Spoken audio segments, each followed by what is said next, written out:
All right, guys, welcome back to another video. It's your man Jay. So today we're going to be looking at a 24-hour time frame with the Samsung Galaxy Z Fold 4. Now, this is my first battery cycle on this device, so you're going to look at it firsthand with me and see what the numbers are. You see me clearing out everything, checking it out, everything's good. Going to optimize the battery if we have to. And so this is what we're getting ready to see. How did the battery do in the last 24 hours? So let's check it out. Now, granted, it's still learning my behavior, but here are the numbers that I got in the first 24 hours. So I have 22 hours and 47 minutes of total usage, 6 hours of screen on time, and 16 hours and 46 minutes of standby time. So basically, I can get about 23 hours so far out of this first charge if I keep pushing it, but I'm getting ready to put it on the charger because there's really no need for me to keep it going like this. As you can see, this is my first rundown. You see I charged it yesterday. Got 45 minutes of charge out of the screen on time and 38 minutes of standby. And then today, 5 hours and 45 minutes and 16:23. So that gives you some sense of how your battery could be. Now, battery life obviously depends on the person using the device. You're going to always get a different experience with battery life depending on how you're using your device. So I can easily say now that after using this device for 24 hours, I'll definitely probably be able to go more than a day with this. I don't think this is going to be hard to do, carrying this device around. Now, what did they do different this time? What's so different about this device than the Fold 3? Well, this one has the new chipset inside because they didn't increase the battery size. They left it at 4,400, I believe. And so we're not getting much for battery size increase.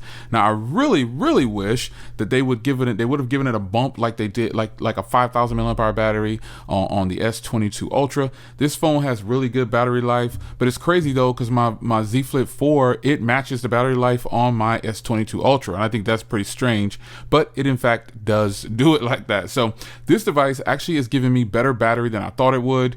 Some people, now this first test, by the way, was no battery saver, no power saving mode, but I have been on Wi-Fi the entire time. So the next time that I do this battery test, it's going to be on 5G. So we'll see how this works out and how this actually goes about for me having it on 5G for the next 24 hours. I want to do different battery cycles for you just to be sure that I can give you an accurate number for my type of usage. Now, everyone's usage on battery is going to be different, so you have to keep that in mind. It depends on what apps you have on your device, how you're using your device daily. You're making a lot of phone calls, you're doing a lot of streaming. I've seen some of the horror stories of people's battery life on social media, and I just couldn't believe that it was real. Well, there are several people that are reporting great battery life on their Z Fold 4, and there are those people sprinkled here and there that are saying that it has poor battery life. But I still invite those people to really engage on what they have on their devices. What are they doing with their phones throughout the day? Do they ever put their phone down? I think that's probably the main reason some of these people get poor battery life. And I'm not faulting or blaming the user. I'm just saying you got to give your phone a break. You can't stay on your phone all day and expect to get 2 days of battery life and then blame it on Samsung for not increasing the battery size. Put your phone down, go enjoy your family, go enjoy your favorite sport, your favorite hobby, spend time with I don't know, do whatever you want to do, but put your phone down. I think a lot of people spend a lot of time on their phones and they don't know how much they're on their phones. So if you have a device that doesn't have good battery life, that's going to be a huge problem for you. So, I understand people want to have the best battery life possible, but we have to be realistic in our expectations of battery. So here's my real world numbers of the battery. You saw it first right here, just like I did. So, it just dropped to 10% in this video. It's been on 11% for a while. But hey, I'm totally happy with this battery life. I will not be getting rid of this device anytime soon because I like to have the devices to keep into the next generation if possible. If I like it a lot, it will stay. So here's what I want to do. I want to test battery life with the power saving mode. I like power saving mode, but I'm not going to turn it on just yet because there's two different types of power saving mode. You can have it like this where you still get all your applications, or you can long press on it and then you go down and select this bottom one here where it limits the applications down to just a few applications on the screen. So there's several different ways you can take advantage of your battery life. I'm not telling a person not to use power saving mode.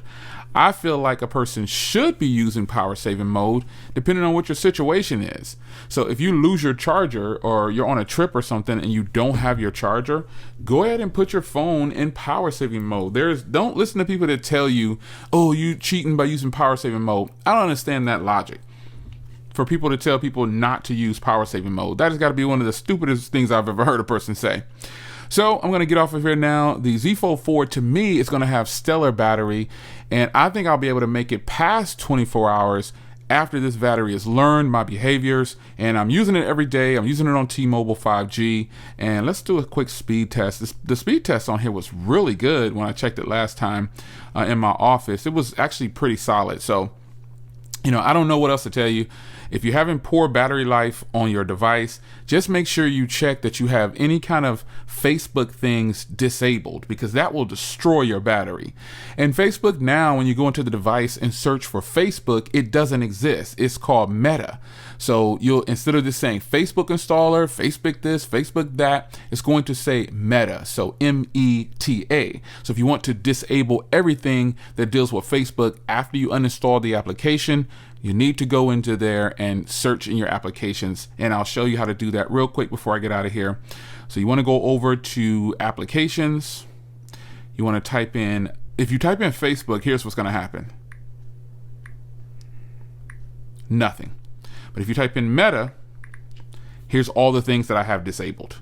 And Facebook also came loaded on this device. I really don't like that, but it did. And so I disabled everything. Meta installer, basically Facebook applications installer, Meta app manager, Facebook app manager, Meta services, Facebook services. That's all it is, folks. You can disable all those things and you get as much battery back as you can. Also, you want to turn off Wi-Fi scanning and Bluetooth scanning. You want to turn these things off because they're going to drain your battery too. Some things that hurt your battery are poor signal. It's got to be like one of the top things that will do it to you. So it's your man Jay. If you haven't seen the unboxing of the burgundy Z Fold 4, go ahead and hit that up. It's on the channel. Search my channel. I'll try to remember to put a link down below. But it's your man Jay. Hope you guys enjoy. I think I'm going to get great battery life out of this thing. I'll see you in the next video. Take care.